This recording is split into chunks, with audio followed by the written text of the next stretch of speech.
Pues muy buenas amigos y amigas de Spanish Libertarian. Seguimos como siempre con las entrevistas, entrevistando a personas de diferentes disciplinas, de diferentes sitios del mundo.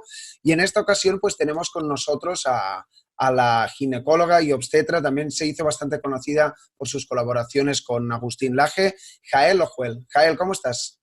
¿Cómo estás, Ignacio? Un gusto poder conocerte y poder ser parte de este proyecto y de estas entrevistas tan lindas. Gracias. El gusto es mío. Sin los entrevistados este canal no sería nada. O sea que en realidad yo intento que este canal sea más una plataforma que no otra cosa.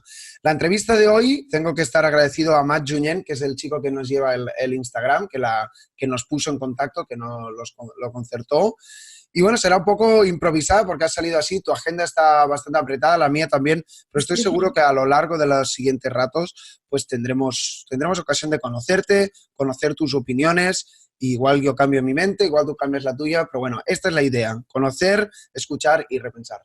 La primera pregunta que siempre hago la misma es que te definas a ti misma, ni que sea si quieres profesionalmente, también podríamos hablar un poco del activismo y a partir de ahí cuando quieras. Así que ya está. Y si me tengo que definir a mí misma, me defino como una mujer y una ciudadana y también una médica que entiende dónde comienza la vida, que es el momento de la concepción, y a través de eso acciona y puede defender esta postura en el país y en Latinoamérica donde nos está tocando defenderla.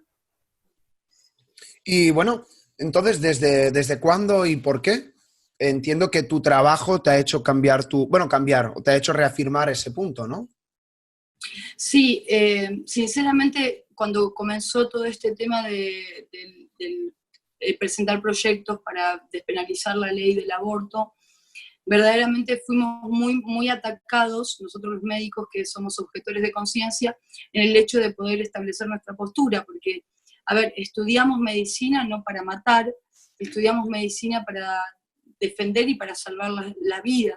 Entonces, cuando nosotros comenzamos a dar nuestra postura de que éramos objetores de conciencia, se comenzó como una persecución hacia nuestro modo de pensar o hacia nuestro modo de actuar, y eso fue la raíz o el desencadenante que nos hizo el poder salir y expresarnos, y sobre todo porque también en Argentina hay como un pensamiento, una ideología muy totalitaria que no permite que quienes pensemos distinto podamos expresarnos. Entonces, los medios de comunicación están totalmente unidos en contra a nuestra postura o el modo en el que nosotros vemos la realidad, y hoy por hoy quieren volver a presentar el proyecto que no se aprobó el año pasado en senadores, para que los médicos, una de las cláusulas dice que los médicos no pueden ser objetores de conciencia directamente. Entonces, a mí me toca muy, pero muy de cerca porque hago ginecología y obstetricia, y no solamente no estudié medicina para matar seres humanos, tampoco hice ginecología y obstetricia para matar seres humanos en formación. Respetamos cualquier postura, respetamos la postura de aquel que piensa distinto, pero un médico no puede estar a favor del aborto desde la ciencia médica o desde la profesión, puede estar a favor del aborto por su ideología, por lo que piensa, por lo que siente o por X motivo que tiene a raíz del tema del feminismo y demás, ideológicamente, pero no puede estar a favor del aborto por una definición netamente biológica o científica. Entonces, nosotros estudiamos medicina para salvar vidas y no podemos permitir que a nosotros como médicos se nos haga una persecución por el hecho de no querer matar a esos seres humanos en formación. Entonces es un modo también de poder defender no solo la vida, sino también una postura en la que nosotros creemos fehacientemente que no podemos ser obligados a. Entonces, más que nada tiene que ver con eso. Quizás estaría bien empezar desde el principio, debería haber empezado con esta pregunta, pero está bien. ¿Nos podrías explicar tu visión pro vida desde el punto de vista médico, científico o incluso también desde el punto de vista moral? ¿Por qué apoyas lo que apoyas? Ok, mira, ¿dónde comienza la vida? Es una pregunta muy frecuente. Yo doy charlas en distintas escuelas, universidades en Argentina y en distintos lugares sobre solamente fundamento científico, no tiene en este que ver o algo ni religioso ni ni ideológico, ni sentimental, sino tiene que ver con un fundamento científico. La vida comienza desde el momento de la concepción, o sea, cuando el óvulo y el espermatozoide en el tercio proximal al útero se unen, ¿sí? Ambas células tienen dos organelas internas. Si no lo llegas a entender, me decís y yo lo repito. No, tranquila. Y si no, quien no lo entienda, que lo googlee. No, está bien. No, pero igual intento ser siempre muy dinámica para que las personas que no, o sea, no entiendan. Entonces, desde el momento donde estas dos células que tienen una organela muy importante que se llama núcleo, internamente, o sea, intrínsecamente, cuando estas dos organelas se unen, dan origen a un nuevo ADN, ¿no es cierto? Entonces, esta unión o esta fusión se denomina singamia. Cuando la célula entonces femenina y masculina se unen, dan origen a un nuevo ADN. Este es el ADN del nuevo ser humano en formación. Pero genotípicamente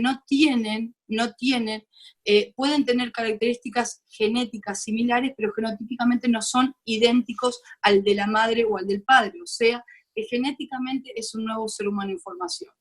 A raíz de 3 a 5 días eso se transporta adentro del útero y ahí se comienza a generar la multiplicación celular que va a dar origen al embrión, luego feto, que luego van a nacer. Entonces, ¿dónde comienza la vida? En el momento de la concepción. ¿Qué es lo importante? Que genotípicamente es distinto a la madre o al padre, y ahí tiene derechos como persona, como ser humano en formación independientes. Entonces, para nosotros, ¿qué es lo importante? ¿Dónde comienza la vida? Y dónde comienza es en la concepción. Genéticamente es distinto, pero no solamente en eso, sino que esto sucede en las 24 primeras horas después de la relación sexual, donde el espermatozoide asciende a través del útero. Pero ¿qué es lo importante en esto? En una de las entrevistas que nos hicieron en una de las marchas, creo que fue por aquí, de Inglaterra, habían medios de todos lados, y lo primero que me preguntaron a mí fue, ¿por qué siendo ginecóloga no defendés a la mujer? Entonces yo, a raíz de esta definición que te acabo de dar, que no solamente genéticamente es distinto al padre o a la madre, sino que también se conoce el sexo. Entonces yo le dije, mira, nosotros defendemos a la mujer desde la concepción. ¿Por qué motivo? Porque a partir de esta fusión o de esta unión genética también se define la sexualidad. Entonces, la mujer se la defiende también desde la concepción. Entonces, entendemos que hay un feminismo que se ha formado o detectado en este tiempo, donde habla sobre la defensa de la mujer, y la mujer se la defiende desde el momento de la concepción, desde el momento en el que se concibe, desde el momento donde genéticamente se define como sexo femenino o sexo masculino. Entiendo entonces que la posición con los pro-elección es Sí. irreconciliable, ¿no? Porque yo escucho muchas veces sus argumentos y hablan pues de una cierta convención, al final es una convención, que a partir de X semanas no está formado el sistema nervioso. Yo no soy experto en este tema, pero es lo que escucho. ¿Cuál es la crítica que sueles hacer ante este argumento que escriben ellos? O sea, también en uno de los temas de debate y demás, tuvimos un careo, se dice en Argentina, como el ponernos en distintas posturas, y una de las preguntas fue, en alguna medida ustedes, yo estaba con otra médica que defendía el aborto, en alguna medida ustedes pueden unificar algún concepto. Y yo le digo, mirá, la verdad que no podemos unificar ningún tipo de concepto porque, o sea, la vida comienza desde la concepción y yo defiendo la vida y mi colega aquí defiende la muerte, entonces no hay punto de conexión. Uh-huh. Ahora, ¿qué es lo que nosotros hablamos sobre cada cuestionamiento que se realiza, o te dicen no siente o no le duele porque el sistema nervioso autónomo o la sensibilidad? Mira, la única definición importante aquí es que estás matando a un ser humano en formación. Independientemente de las semanas que sean, lo que va a dar origen es a un ser vivo, a un ser humano. Entonces nosotros no podemos decir, bueno, nosotros las mujeres tardamos aproximadamente 5 semanas en darnos cuenta de que estamos embarazadas. Bueno, yo no tengo hijos, pero sí, la mujer se da cuenta que a la 5ª semana, porque que hay una sintomatología característica y es la ausencia de menstruación. Entonces, Los 21 primeros días, ¿sí?, de la formación celular es donde se van formando distintas células que van a dar orígenes. Estos 21 días se le denomina organogénesis, porque se van formando los distintos esbozos celulares que van a dar orígenes a distintos órganos del cuerpo humano. Entonces, ¿qué es lo importante? Estos son 3 semanas, las 3 primeros 21 días. ¿Cuánto tarda una mujer en darse cuenta que está embarazada? Aproximadamente 5 semanas, donde ya es el periodo embrionario. ¿Qué es lo que nosotros tenemos que entender en esto? Independientemente de la semana que tenga o de los días que tenga de embarazo, es un ser humano que está en formación. Ellos muchas veces dicen, bueno, pero es un manojo de célula, no importa si lo sacamos, si lo matamos, si no siente, ¿qué va a dar origen? A un ser humano, independientemente de la semana que sea. Nosotros tenemos que entender que es un ser humano que se está formando y que se está gestando. Entonces, nosotros no podemos pensar de que duele menos, duele más, porque tiene semanas más o semanas menos. Es un ser humano en formación y es una verdad absoluta. Es una verdad no solo científica, sino absoluta. Entonces, nuestro pensamiento en Argentina ya está, y creo que en muchos lugares del mundo, en muchos países del mundo, ya está como legalmente visto que en caso de violación, en caso de mujer idiota o demente, se pueda generar el aborto. Lo que hoy se está queriendo imponer, porque esa es la palabra, lo que se está queriendo imponer es que sea como un anticonceptivo más. Yo doy clases en escuelas secundarias y cuando les enseño anticoncepción, por ahí hay adolescentes que me dicen, doctora, no se preocupen, no nos hable de anticoncepción, si total ahora se aprueba la ley del aborto, abortamos y listo. Y esto no es un anticonceptivo más. Yo no puedo pensar, bueno, relaciones sexuales, cada uno puede hacer de su vida lo que quiera, pero el aborto no es un anticonceptivo más, es matar un ser humano que se está gestando y que se está formando. Bueno, me resulta interesante saber tu punto de vista. Si te fijas, yo no me estoy posicionando porque en realidad prefiero más escuchar y espero que eso es lo que estén haciendo los espectadores. Un par de preguntas cortas. Entonces entiendo que tú también estás en contra de la píldora del día después. O sea, dentro de la coherencia del discurso que tú estás dando, entiendo que también deberías estar en contra, o corrígeme si me equivoco. Mira, con el tema de la píldora del día después hay como un tema controversial, porque la píldora del día después tiene su máxima efectividad las 12 primeras horas después del coito. ¿Qué es lo que sucede? Las primeras 24 horas el embrión se gesta, yo te lo había dicho recién, dentro de lo que es el tercio de la trompa. Esto tarda aproximadamente de 3 a 5 días en implantarse dentro del útero.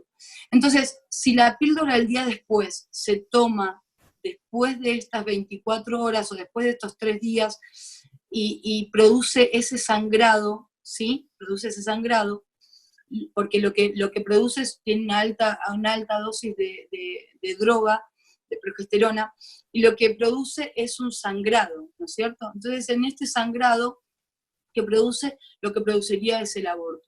Entonces, hay como un tema controversial, ¿sí?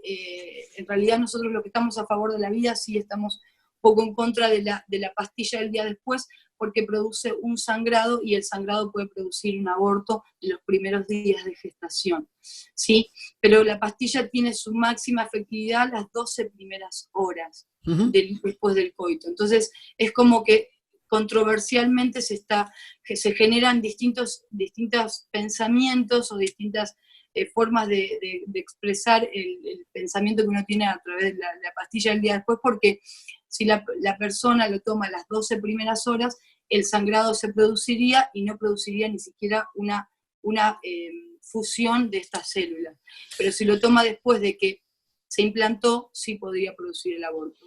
Otra pregunta un poco prototípica, estamos ahondando mucho en este tema, quizás ya te han hecho en otra ocasión estas preguntas, pero está bien hacer así un poco de abogado del diablo y tal.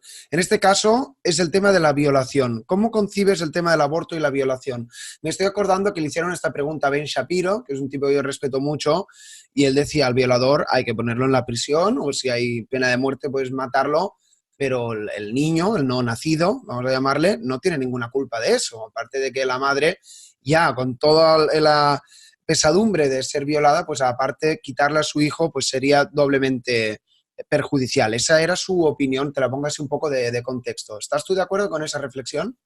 Sí, yo estoy muy de acuerdo con esa reflexión y fue inclusive una de las preguntas que me hicieron en una de las escuelas donde nosotros vamos a dar charlas. Y una de las adolescentes me decía, si te pasa a vos, si le pasa yo tengo una sobrinita muy chiquitita, le pasa a tu sobrina, si pasa a alguien cercano, ¿qué te pasaría o qué aconsejaría? Primero de que yo estoy de acuerdo con esa postura y no solamente con esa postura, hay un estudio científico que se realizó en Estados Unidos, que fue uno de los países que aprobó la ley del aborto primeramente, en primera medida, y se realizó desde la Asociación de Psiquiatría y de Salud Mental. Entonces se hizo un estudio de campo de todas las mujeres que habían sido violadas, se habían pasado por este proceso tan horrible, tan cruento. Entonces lo que se evidenció fue las mujeres que decidían realizar el aborto, totalmente respetables, pero se evaluaba su salud mental. Y hay algo que culturalmente se denomina síndrome posaborto, pero se van evidenciando ciertas sintomatologías en la paciente. Entonces, desde esta asociación se evidenció qué es lo que sucedía en las mujeres que decidían abortar y en las mujeres que decidían tenerlos y darlos en adopción. Y lo que se evidenció fue que el 65% de las mujeres que decidían, no solamente que fueron violadas y decidían abortarlo, quedaban con muchas secuelas, inclusive quedaban con tratamientos psiquiátricos y médicos, psicológicos también, aún de por vida. Y el resto estadístico de las pacientes que decidían tenerlo y decidían darlo en adopción, en conjunto con un seguimiento psicológico y también psiquiátrico, estaban completamente sanas a raíz de 1 año, 2 años, 3 años después de esta realidad. Entonces, pero ¿cuál fue, digamos, lo que se evidenció en todo esto? Y es que en realidad la violación ya es una situación totalmente horrible para una persona, sea mujer o varón, pero en este caso de la mujer, es totalmente horrible, totalmente impactante psíquica y emocionalmente. Y lo que se vio es que añadir algo tan cruento también como lo es el matar un ser humano en formación puede generar secuelas psicológicas, emocionales de por vida. Entonces, yo te lo doy también añadiendo a lo que me hablaste recién, a ese fundamento, es que sinceramente las pacientes que yo tengo que aconsejar y cada uno toma la decisión que quiera, yo les aconsejo que no lo aborten. Y hay, si me permitís contar una historia, sí, que justamente la conté en Diputados, que fue la de una paciente que llegó a la guardia con un embarazo ya de 9 meses, y ella, evidenciamos que había bradicardia fetal, y eso significa cesárea de urgencia.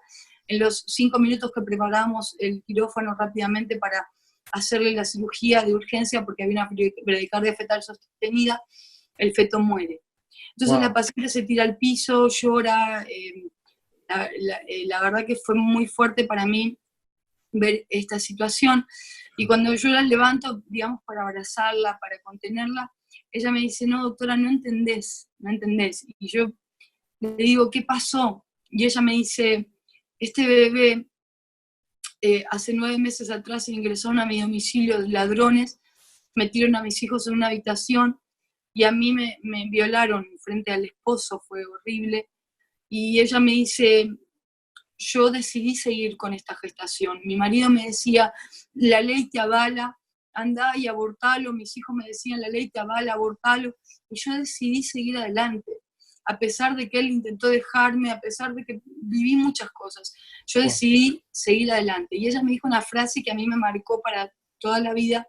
Ella me dijo: porque doctora, cuando se ama y se ama la vida, siempre hay un camino para defenderla. Entonces ella me dijo: este bebé no tenía la culpa del modo en el que fue gestado. Cuando se ama y se ama la vida, siempre hay un camino para defenderla. Y a mí me marcó, y me marcó también en esta lucha que yo estoy llevando adelante de la vida, porque cuando se ama y se ama la vida, siempre hay un camino para defenderla. Entonces, Yo entiendo la posición de cada persona y es totalmente respetable, pero hay secuelas que quedan y solamente nosotros que estamos del otro lado del consultorio, escuchando a la paciente diciendo, doctora, yo recuerdo ese día, me siento muchas veces en la noche soñando estar en esa camilla, secuelas físicas, secuelas emocionales, secuelas anatómicas, quedan muchas secuelas y entendemos y respetamos la postura de cualquier mujer que decida, pero no queremos eso legal, libre para nuestro país, porque el aborto no es un anticonceptivo más. Wow, qué historia, poner los pelos de punta, ya se notaba la emotividad mientras lo ibas contando. La última pregunta, si quieres, de este bloque, también que me venía a la mente escuchándote, es ¿en qué casos sí tiene sentido el aborto? Es decir, cuando hay posibilidad, supongo que es muy residual, pero puede pasar, de que la madre muera durante el parto, entiendo que tanto fisiológicamente como moralmente estaría justificado, es decir, si la madre, por el hecho de tener al hijo, pusiera en peligro su propia vida, ¿estaría justificado desde tu punto de vista deontológico y demás? Mira, legalmente el aborto terapéutico es parte de una práctica médica. ¿Y qué significa? Que en este caso quizás la madre tampoco tenga injerencia, porque nosotros hay que salvar la vida de la mamá en casos muy fuertes, Claro. como nosotros entendemos como una hipertensión que puede agravarse y tantas patologías que no queda otra que hacerle, producirle el nacimiento y ver neonatológicamente cómo evoluciona el embrión, cómo evoluciona el feto, en este caso, fuera externamente. Nosotros entendemos que hay momentos en la medicina en los que se debe realizar terapéuticamente un aborto para salvar la vida de la mamá, porque si hay mamá puede haber otros embarazos, pero neonatológicamente hacemos todo lo posible porque ese bebé pueda llegar a darse de alta con un peso, con una calidad de vida que pueda tener un bienestar de salud. Entonces hacemos todo lo posible en el caso de dar las medicaciones indicadas y de también neonatológicamente ayudar al bebé a que también pueda vivir extrauterinamente. Cambiamos un poco de tema o no cambiamos o vamos moviéndonos, si te parece.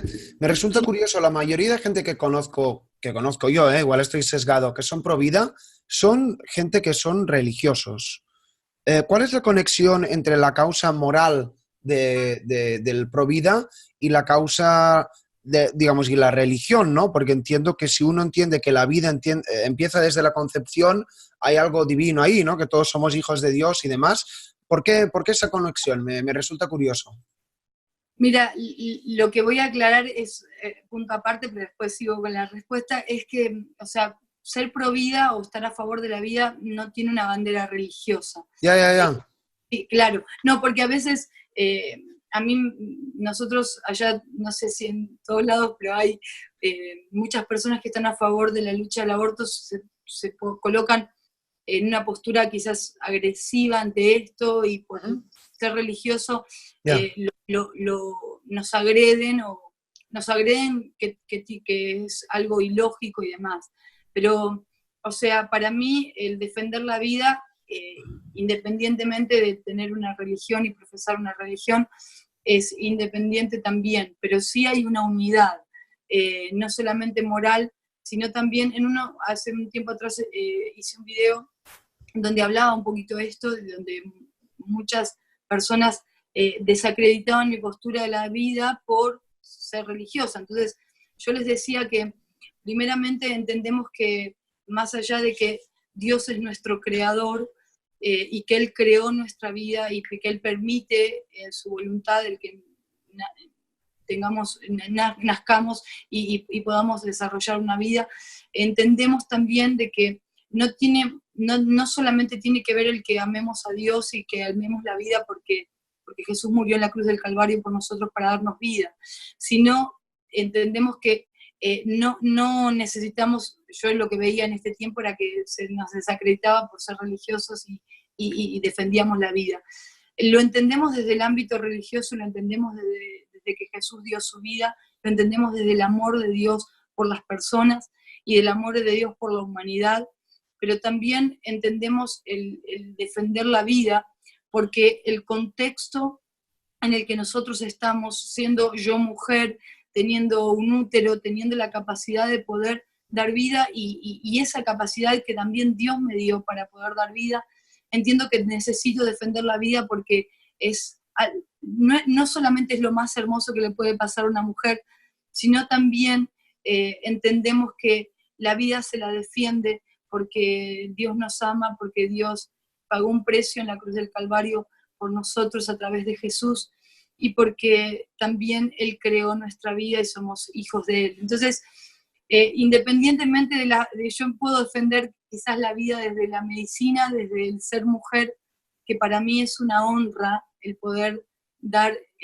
tener este maravilloso y preciado regalo de poder dar a luz vida, sino también entender que Dios nos ama y que por eso permitió que podamos vivir. Y cada persona tiene esa oportunidad. Y entonces defendemos la vida no solamente desde el derecho, desde lo médico, sino también desde esta postura de amor que hemos recibido a través del amor de Dios en nuestro corazón. Creo que todas estas posturas se unen en un fin, y que es esa frase que te dije a través de mi paciente, que cuando se ama y se ama la vida, siempre hay un camino para defenderla, y la podemos defender desde distintas perspectivas, con la misma fuerza, la misma pasión y el mismo amor. A pesar de eso, parece que en tu país, pues especialmente en este tema, pues no hay un debate racional o respetuoso. Como estábamos diciendo antes, yo estuve el pasado agosto y vi las pintadas, los pañuelos verdes, los pañuelos azules. La pregunta en este caso, ¿por qué hay esta tendencia al hooliganismo, no? River, Boca, pañuelos verdes, pañuelos azules. ¿Es algo que está en el ADN de vuestro país, o digamos que este tema del aborto hizo aflorar esas pulsiones internas? Sí, mira, en realidad todo como que el feminismo comenzó a aflorar en nuestro país a través del Ni Una Menos, que no sé si vos sabés un poquitito de eso. Algo he visto, Fueron sí. marchas que se fueron a través de distintas muertes y de distintas violencias de género que se han evidenciado, y estadísticas y demás. Se comenzó a hacer distintas marchas para defensa de la mujer, y se comenzó a evidenciar ahí. Pero estas mujeres, quienes comenzaron todo esto del Ni Una Menos, que fueron madres de niñas y adolescentes que fueron violadas, abusadas y que las asesinaron, Wow. todos estábamos de acuerdo en esto, en defender la vida y en defender a la mujer, a través del no queríamos más violencia en la mujer ni más muerte de mujeres. Pero después esto se fue deformando, inclusive quienes fueron las que potenciaron esto Ni Una Menos, fueron madres de estas adolescentes, y hoy no están de acuerdo con el feminismo que se generó, que se gestó, de que va con el pañuelo verde consigo, y ese no era el destino de estas marchas que se decían a favor de la mujer, de un feminismo totalmente sano, que peleaba que peleaba y que pelea desde su lugar hoy por el defender a la mujer. Sí, lo que estamos viendo hoy, no sé si se trata de un River Boca, pero sí se trata de dos posturas establecidas y que se identifican bajo estos logos o bajo estos pañuelos, uno verde y uno azul, nosotros celestes. Nosotros nos definimos y nos identificamos con el pañuelo celeste, que tiene que ver también con nuestra bandera, y con la bandera de Argentina, y con la libertad también del poder vivir. Entonces, sí se han generado esto. La diferencia está en el que nosotros defendemos nuestra postura, si bien hay siempre personas que pueden ir en contra de esto, pero defendemos la postura desde un ámbito de respeto, desde un ámbito desde el amor, desde poder charlar las distintas posturas. A mí me ha tocado hablar con muchas personas que piensan distinto a nosotros, y desde un lado de la violencia, y yo siempre le digo, mira, no, yo desde el grito, de la violencia, del enojo, no voy. Yo te puedo hablar desde fundamentos científicos, desde lo que he vivido dentro de la medicina, pero no voy con esta postura violenta de defender una postura y otra. Me ha tocado también en los distintos lugares de dar charlas, de la oposición, que se levanten violentamente y demás, que uno, y hasta recibir amenazas, que algunas amenazas fueron un poquito más fuertes que otras, que han amenazado hasta a mi familia, a mis padres Ay, y no, por demás. favor. Y sí, que uno dice, bueno, podemos charlarlo, Ujú. pero no este tipo de cuestiones. Hemos recibido, sí, distintas amenazas, pero también entendemos que estamos en una situación en la que no vamos a dejar de defender la vida, no vamos a dejar de defender los valores en los cuales hemos establecido y tenemos fundamentos científicos, biológicos, y no dejaremos de defenderlo a pesar de cualquier situación que se ponga en nuestro país y en distintos lugares. Es una postura bien firme y no va a ser revocada por ideologías que no tienen ni siquiera un fundamento científico detrás de ellas. Son solamente ideologías personales, feministas, y que verdaderamente no vamos a dejar de defender esto, que se trata de la vida, y que se trata de la vida de seres humanos que no tienen voz, pero que sí tienen vida. Entonces, y no es una frase hecha, es la ciencia misma. Estos seres humanos en formación no tienen voz, pero sí tienen vida, y eso no se puede refutar con ideologías. Bueno, pero al final no fue ley, ¿no? Que decía, o sea, al final vuestro bando ganó, no sé si temporalmente, pero... Sí, en senadores, o sea, diputados dio el sí que se pueda dar la ley, y cuando fue a Cámara de Senadores se votó, se rechazó la ley. Este año se quiere volver a presentar, porque ellos a través de senadores refutar la ley tienen que dar como su punto de vista en lo que no se debería, pero hoy el proyecto de ley es también bastante ilógico, porque como te digo, una de las cláusulas es que no haya, los médicos no podamos ser objetores de conciencia, y no solo eso, sino que se pene con cárcel, pena de cárcel y con inhabilitación de la matrícula. Entonces, hay como posturas, incluyendo abogados que están a favor del aborto, evaluaron la ley y dijeron la verdad que esta postura es totalmente no solo totalitaria, sino ilógica de poner de ponerla a la ley como una bandera dentro de nuestra nación, porque es ilógico ir en contra de un pensamiento o de una objeción de conciencia, que los médicos no estudiamos para matar, sino para dar vida, o para ayudar a un bien morir, pero no para matar. Más allá, vamos avanzando, me está gustando mucho la entrevista, muchas Bueno, gracias, Jael. no, a mí también. Pero que ahora se me ha ido el santo al cielo. Sí, a veces uno lee cosas y tiene como una tendencia conspiranoide. A mí las conspiraciones no me gustan mucho, pero sí que a veces hay cosas que parece que puedan tener sentido. Es decir, me estaba leyendo un libro que me mandó una persona que entrevisté, que hablaba, por ejemplo, del problema demográfico que hay en España y que hay en Europa, y conectaba un poco los puntos sobre cierta agenda, vamos a llamar progresista, en la cual se quiere cuestionar la sexualidad o que quieren normalizar temas como el aborto y demás para, no sé, romper las instituciones como puede ser la familia y demás. Estoy haciendo su análisis, no digo que yo esté de acuerdo o no. ¿Más o menos te encaja? ¿Crees que hay como una agenda oculta, a pesar de que no me gusta esta palabra, o cierta hegemonía que va en contra de cierto tradicionalismo, valores conservadores, instituciones como la familia y la religión? Sí, sí, o sea, como lo hemos visto, o sea, el tema de la ideología de género, de implementar esta ideología dentro de las escuelas, nosotros vemos que va directamente en contra de la familia, porque, a ver, nosotros podemos, como dije recién, podemos respetar las distintas posturas, pero también si te lo hablo desde la biología, amén de la religión, que nosotros entendemos que Dios formó XX y XY, lo entendemos de este modo, pero desde médicamente, una persona, independientemente de lo que decida o determine hacer de su vida, nace XX y muere XX, y va a nacer XY y muere XY.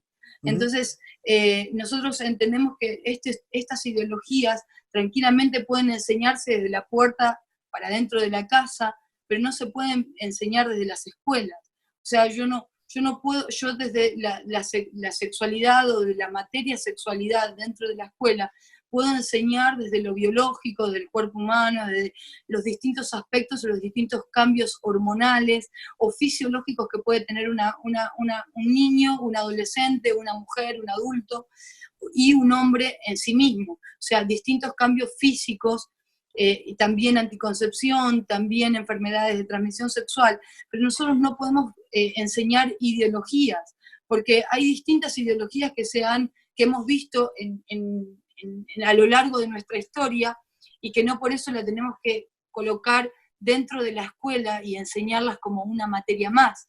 Entonces, si nosotros vamos a dar lugar a que las ideologías se enseñen dentro de las escuelas, podríamos dar apertura a tantas ideologías que son totalmente irracionales y totalmente ilógicas.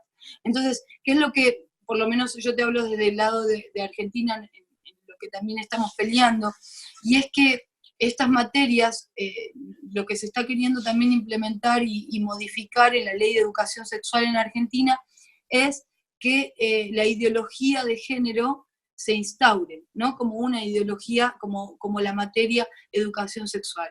Lo cual no estamos de acuerdo, porque va primero no solamente en contra de nuestros valores, y ellos a través de la palabra respeto, hay que enseñarle a los niños a respetar, a no discriminar, pero eso lo enseñamos nosotros desde nuestros hogares.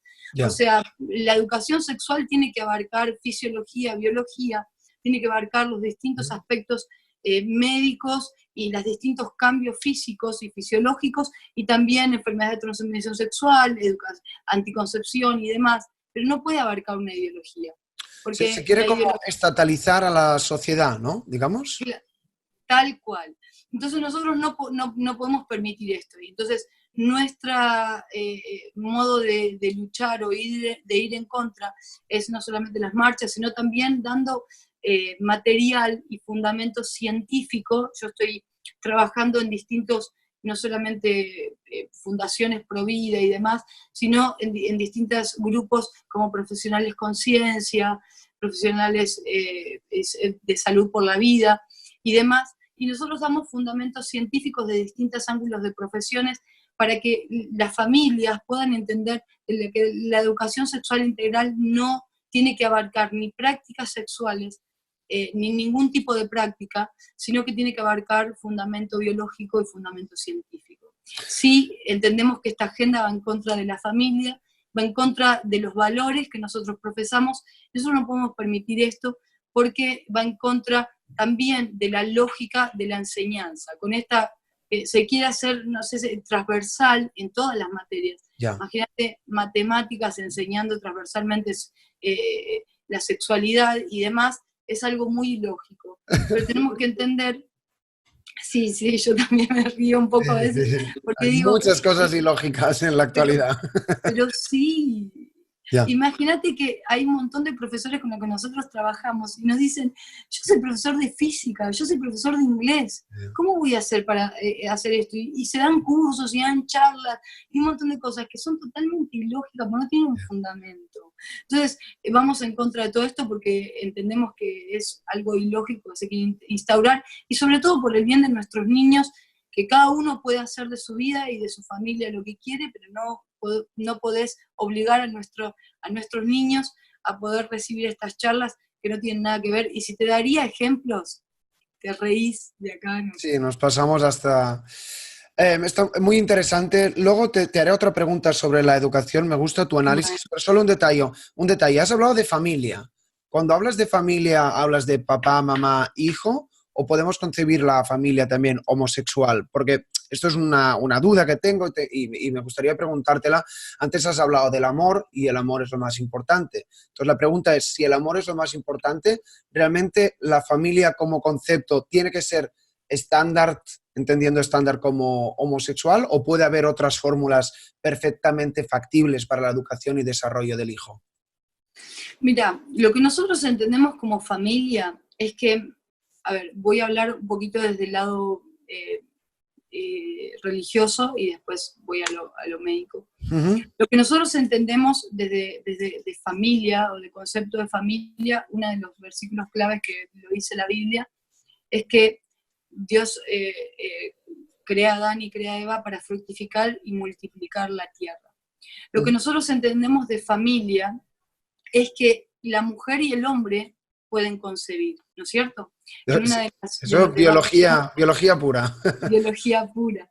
En uno de los debates a favor de la vida, bueno, y todos estos temas, una de las chicas, que ella era homosexual, me dice, me empieza como a atacar, bueno, y a hablarme un poco, estábamos hablando, y yo le digo, mira, pero mi pregunta es, si para vos el mundo debería ser homosexual o eso es lo que vos me estás diciendo a través de tus palabras. Le digo, ¿por qué venís acá a defender, porque estábamos en diputados, ¿por qué venís acá a defender el aborto? Si para vos un mundo ideal sería el mundo homosexual, no habría procreación, porque solamente a través del hombre y la mujer, de estas dos células que sí o sí tienen que ser femeninas y masculinas, se puede dar a luz un niño. Entonces, bueno, ella no me respondió, pero se fue, y se fue. Entonces, lo que nosotros entendemos como familia tiene que ver con la base biológica pura, que un hombre o una mujer pueden dar a luz un hijo. La diferencia de pensamientos o de sentir o de pensamientos ideológicos, de sentir de una persona, es totalmente respetable, pero la familia viene en parte del origen en esto, cuando el hombre y la mujer puede o se une biológicamente para dar origen a un nuevo ser humano en formación. Entonces, tiene que ver con esto, y no se trata de discriminar, o sea, nosotros amamos a todas las personas, pero se trata de un fundamento netamente biológico que se forma a través de dos personas del sexo femenino y del sexo masculino, dando lugar y dando origen a hijos genéticamente con genéticas distintas, pero sí hijos con características genéticas tanto maternas como paternas iguales, ¿sí? Pero reformularé la pregunta, más allá del prisma biológico, es lógico que dos hombres o dos mujeres no pueden concebir vida. ¿Tú crees que en una sociedad abierta, tolerante, liberal, debería ser respetado? Que no digo que sea que se incentive, sino que debería haber respeto para que cualquier persona pues, pueda tener una familia no tradicional. Vamos a utilizar esta etiqueta que, a pesar de que no me gusta, es decir, dentro de la definición de una sociedad, vamos a decir, con libertad, ¿eso jurídica o moralmente debería estar permitido desde tu punto de vista? Mira, Ignacio, o sea, nosotros respetamos cualquier tipo de pensamiento. Yo creo que el respeto es la base de una sociedad sana. Entonces uno puede respetar cualquier tipo de postura, de pensamiento o de sentimiento que una persona o grupos de personas puedan tener. Pero el tema parte, desde la base de esta ideología, es que nosotros no podemos pensar de otra manera. O sea, ¿qué quiere decir? Yo puedo respetar la postura de quienes piensan distinto, que la familia puede establecerse de ese modo. Desde mi moral, el respeto es la base de cualquier cultura sana, pero el tema está en el que yo no quiero que ese tipo de ideologías o de esas prácticas ideológicas se enseñen en una escuela obligatoriamente para nuestros niños. Por ejemplo, en este caso yo no tengo hijos, pero sí, por ejemplo, para mi sobrina, para mis sobrinos en sí. Nosotros entendemos que respetar es la base de cualquier cultura sana, y eso es lo que pasamos de generación a generación a nuestros hijos. Tenés que respetar esta postura, este sentir o este pensamiento de las personas, pero nosotros no podemos permitir de que esto ingrese a una escuela y totalitariamente se quiera manipular a nuestros niños a pensar distinto, porque el respeto se los enseña y se los enseña desde la casa. Es algo que culturalmente se enseña dentro de una familia, dentro de un hogar. Y es totalmente respetable el modo de pensar de cualquier persona a establecer su vida y su sexualidad del modo que quiera. Perfecto, pues mira, ya vamos entrando en la recta final. Me va bien que hables de educación, porque en este caso sería la penúltima pregunta. Has hablado del problema de la estandarización de la educación, de que se hagan ley ciertas ideologías, que se obligue a que todo el mundo se enseñe ciertas temáticas que deciden unas ciertas personas de cierta ideología desde el Estado. Entonces, la pregunta desde tu punto de vista es, ¿cómo se soluciona esto? Y te pongo como dos disyuntivas, pero es algo en lo que yo reflexiono mucho. Es decir, por una parte, ¿crees que las personas conservadoras, vamos a decir, deberían estar en el poder y imponer, entre comillas, su agenda, o por otra parte debería haber más diversidad educativa y que cada centro enseñe lo que quiera y que los padres con libertad puedan llevar a sus hijos a una escuela de tendencia más conservador, más progresista o lo que sea? Mira, lo que yo considero en realidad es que independientemente de lo que pueda pensar yo, pueda pensar otra persona que piensa distinto a mi postura, Ujú. dentro de la escuela se tiene que enseñar lo que es el fundamento que le va a servir para el niño o la niña de poder crecer y poder desarrollar sus propios pensamientos alrededor de lo que cree de la vida o de lo que crea de la vida más adelante. Nosotros tenemos que enseñar un fundamento que tiene que ver con ciencia, no un fundamento que tiene que ver con una ideología. Entonces la escuela no puede enseñar un fundamento ideológico, porque con esa postura podría venir cualquiera y enseñar distintas ideologías que hemos visto a lo largo de la historia, que han, no sé, pensado en asesinar personas o en esto, Ya. y fueron muy fuertes. Entonces, permitámosle que ingresen y que les enseñen a... o sea, quizás es muy extremista lo que estoy hablando, pero lo que, Tiene que haber unos mínimos, ¿no? ¿Te refieres? lo que yo quiero decir con estos ejemplos es que en realidad en la escuela tiene que enseñar un fundamento científico. Lo que la sociedad o la cultura vaya llevando a la persona a formarse y a tomar decisiones de su vida, tiene que ver con la cultura de la persona, pero no tiene que ver con un fundamento que tiene que ver con historia, con biología, con matemática, con cuestiones que son netamente del aprendizaje de la persona, del niño y del adolescente, que lo va a llevar a desarrollarse profesionalmente en su vida. Entonces la escuela tiene que ser, no tiene que enseñar una ideología, tiene que enseñar un fundamento en las ciencias que están establecidas para ir formando a un niño o un adolescente para que transcurra su vida y decida una profesión en su futuro. Entonces, ¿qué es lo que quiero decir con esto? Que sinceramente, si vos me preguntas a mí, ¿tendría que haber escuelas que enseñen o enseñen? No, tiene que haber escuelas que enseñen biología y anatomía, que es un fundamento, Ya. que es un fundamento de aprendizaje para el niño. Entonces, mi postura es bien firme. No, si vos me preguntas, ¿tiene que haber escuelas que enseñen diversidad? Y no, eso tiene que ser accesible a cada persona o cada familia que quiera enseñarle a sus niños esa diversidad de pensamiento.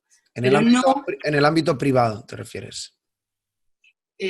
como O en sea, el... es decir, enseñar esto en su casa, no en la Claro, escuela. su casa, pero no en un ámbito que sea como totalitario y totalmente manipulador para los niños, porque Ujú. eh, hay distintos lugares, distintos países se maneja de distintas formas lo que es esta ideología de género o la educación sexual integral que se llama. Entonces, distintas culturas lo van adaptando a su país. Pero verdaderamente lo que hemos visto en Argentina es totalmente ilógico y es lo que nosotros no podemos permitir. Y yo lo veo ilógico desde el punto de vista en lo que no se está enseñando al niño, por ejemplo, una de las materias que se están enseñando a través de esta educación sexual y demás es ideologizar a los niños o manipular a los niños o los adolescentes que lleven el pañuelito verde, por ejemplo, ¿no es cierto? Yo tengo un hermano, mi hermano menor es adolescente, y a través de todas estas cuestiones que se han levantado en nuestra nación, bueno, él lleva el pañuelito celeste. Y todos los niños o los adolescentes se le tiraban en contra, le hacían bullying y demás, ellos llevando su pañuelito verde, porque había una manipulación desde los profesores. Ya. Hasta que una profesora le hizo bullying. Y bueno, yo soy la hermana, entonces fui directamente con el amor que me... fui directamente y fui a hablar con la profesora. Y le dije, mira, primeramente vos no podés imponer tu ideología Ya. en un adolescente. Ellos pueden pelear y discutir, pero vos no podés imponer. La próxima vez que pase esta situación en la que vos están imponiendo tu ideología a un adolescente y le haces bullying, yo voy a hablarte desde el ámbito legal. ¿Por qué motivo? Porque somos profesionales y vamos a hablar con un abogado de por medio. ¿Por qué motivo? Vos no podés imponer tu ideología. Entonces, lo que nosotros estamos viendo hoy por hoy es una imposición ideológica no solamente de este tema del aborto, sino también de este tema de la ideología de género. Nosotros no podemos permitir que se manipule a nuestros niños o a nuestros adolescentes, se les haga bullying, porque en casa se les enseña una cosa y en las escuelas se les están queriendo manipular. Entonces, para mí, si vamos a preguntar qué tiene que tener una escuela o qué materias tiene que tener, fundamentos que les sirvan para que cada uno elija o decida o lo que quiera en su futuro. En una de las charlas, perdón que me extendí, Ignacio. No, tranquila, tranquila. Yo digo, se nota que me estoy sintiendo cómoda, ¿no es cierto? No te preocupes. En una de las charlas que di en una de las escuelas, una de las docentes se levantó. Yo estaba hablando desde la vida, del momento de concepción, desde la ideología, desde ninguna base ideológica, sino desde una base fundamental científica, y una profesora se levantó medio como a gritarme, ¿qué hablas? Y esto y lo otro. Y yo no entendía, ¿viste? Y le digo, mira, por más de que tu ideología no vaya con este fundamento científico es irrefutable. Entonces, los chicos yo les tengo que dar ni siquiera una bajada de línea, tenés que ser pro vida o esto o lo otro. No, darle un fundamento biológico y que cada uno decida lo que quiere en su vida. Y lo mismo pienso de la ideología de género. Nosotros le damos un fundamento biológico desde la escuela, un fundamento científico, y cada uno desde su vida, de su familia, de su cultura, puede respetablemente, puede elegir lo que quiera. Bueno, muy de acuerdo con tu punto, ya estamos a punto de terminar y al final también es lo que dices, la imposición siempre es mala y más allá de que haya dos posturas contrapuestas, lo que es realmente una pena, no, o sea, no es que piensen diferente a ti, es que no quieran competir y quieran imponértelo. O sea, hay alguien que piensa diferente, que se pongan a competir y que se pongan a convencer a gente porque desde mi punto de vista una sociedad realmente libre y liberal debería ser así. Normalmente termino estas entrevistas pidiéndote que des un consejo, pero te voy a pedir cierta brevedad porque des dos consejos. En este caso es que des un consejo al arquetipo del pañuelo verde y a la persona arquetipo del pañuelo celeste. Así que cuando quieras. Bueno, aquellos que tienen un pañuelo verde o que se identifican con esa postura o ese pensamiento sobre el aborto, yo lo que te quiero pedir es que primero investigues y puedas ver y evidenciar profundamente lo que significa el llevar esa postura, porque yo muchas veces pienso que toda persona que defiende el aborto es porque no lo vio. No negamos que el aborto clandestino existe, no negamos que el aborto se ha instaurado clandestinamente en distintas sociedades, pero lo que sí tenemos que entender es que es un ser humano en formación. Y yo sí he visto abortos en bandejas, bebés traspasados, bebés decapitados, y verdaderamente no es algo que desearía para nuestra nación y para las naciones de Latinoamérica y del mundo entero. Por eso lo único que quiero pedirte es que investigues, que veas de lo que realmente se trata. Y así puedas tomar una decisión. Defender la vida no es estar en contra de la decisión de la mujer, sino que la mujer se la defiende desde el momento de la concepción. Así que ese es mi consejo para vos. Y aquellos que defienden la vida, mi único consejo es que sigas en esa postura, que a pesar de todas las cuestiones que se están levantando en nuestro país o distintas situaciones, que no dejes de defender esta vida y la vida desde el momento de la concepción, porque así como lo he dicho siempre, cuando se ama y se ama la vida, siempre va a haber un camino para defenderla. Uh-huh. Bueno, pues muy bien, ha quedado muy claro. Jael, me ha pasado como siempre, que estimo que las entrevistas duran media hora y llevamos casi una hora. Oye, ha quedado clara tu postura, te hemos podido conocer un poco más, espero que se forme un debate sano en la medida de lo posible en los comentarios. Y no sé, antes de que cierre, no sé si quieres añadir algo. No, muchísimas gracias, Ignacio, verdaderamente tu canal es no solamente muy enriquecedor en distintas áreas, y yo lo recomiendo porque a mí me enriqueció en muchas de las entrevistas que tuviste, y verdaderamente admiro la postura que vos hoy tenés de poder entrevistar distintas posturas y también de ser tan agradable en el momento de entrevistarnos. Así que muchísimas gracias. Verdaderamente tu canal es muy enriquecedor para los profesionales que estamos viendo distintas posturas y perspectivas, y que verdaderamente nos enriquecen nuestra cultura, nuestra formación y sobre todo en nuestro diario vivir. Así que muchas gracias. Bueno, muchas gracias, el placer es mío. Sin personas como tú tampoco no podría crear contenido, así que esto es un win-win total. Y estoy de acuerdo con lo que dices. Al final lo que importa no es hablar de una postura, sino hablar del pensamiento crítico y que cada uno pues saque su conclusión. Pues Jael, como te digo, hemos pasado casi una hora aquí hablando. Ha sido muy interesante conocer tu postura. Te seguiremos, dejaremos todos tus links en la descripción del vídeo. Y a vosotros, si os ha interesado esta charla, pues darle un like, suscribiros, también os podéis pasar por Patreon y espero que las palabras de Jael, tanto si estáis de acuerdo como si no, pues os hayan inspirado y os hayan dado que reflexionar, que al final es lo importante. Jael, nos vemos muy pronto y gracias otra vez. No, de nada. Saludo.